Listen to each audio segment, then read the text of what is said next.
The federal government has maintained its stance to remain as a non-aligned nation. This was made known by the Minister of Foreign Affairs, Yusuf Tuggar, while receiving diplomatic correspondents at the ministry's headquarters in Abuja. Tuggar says, in light of conflict between several world powers, the nation would not take sides. He also condemned the acts of terrorism in Russia, saying Nigeria would maintain good relations with Ukraine and Russia despite the ongoing war. Nigeria has been consistent in terms of even when we had a bipolar world, we were non-aligned. We were not with the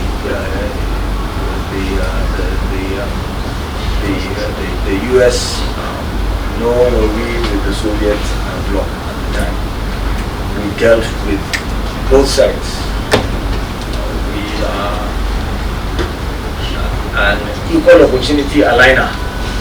We align with the interest of Nigeria, and we continue to do so, which is why we continue to emphasize today on strategic autonomy. If you like, you can say this is the new name for non-alignment, since we no longer have those two blocks. You no longer have a bipolar world. The structure that you have now is a multipolar world. So we will deal with whatever poles that would benefit Nigeria and Nigeria's interests.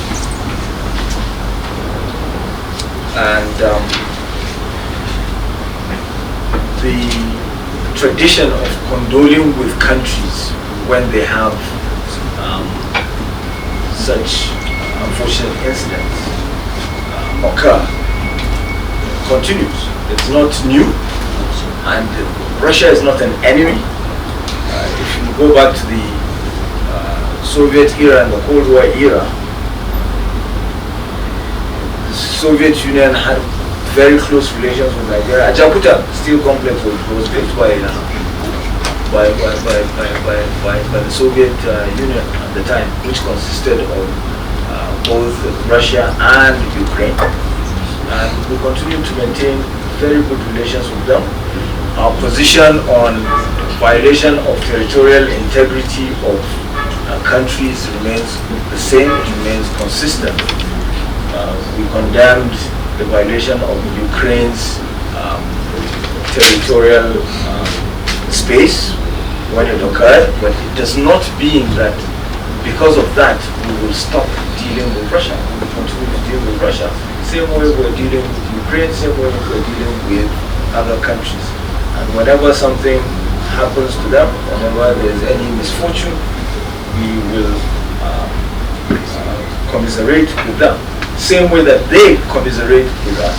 So please let us understand this, and let's not put too much meaning into it. We do that out of humanitarian concerns. So we as Deacon are committed, sir, to support you to succeed in your responsibility as the #1 diplomats in the country.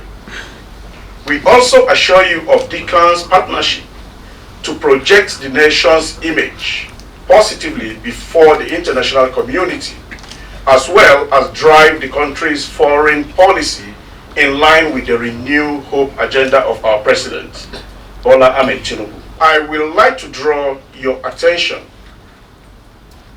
to something very important that you will be interested in, and it will be very beneficial to us, you and the ministry, but was placed on hold for a while. It is called the foreign trips for Deacon members, which used to be the policy of this ministry, administerial, departmental, at times unit and agencies level. We appeal to His Excellency to revive it, as it will avail us the opportunity to report from a patriotic point of view and equally to compete with other journalists from other climes.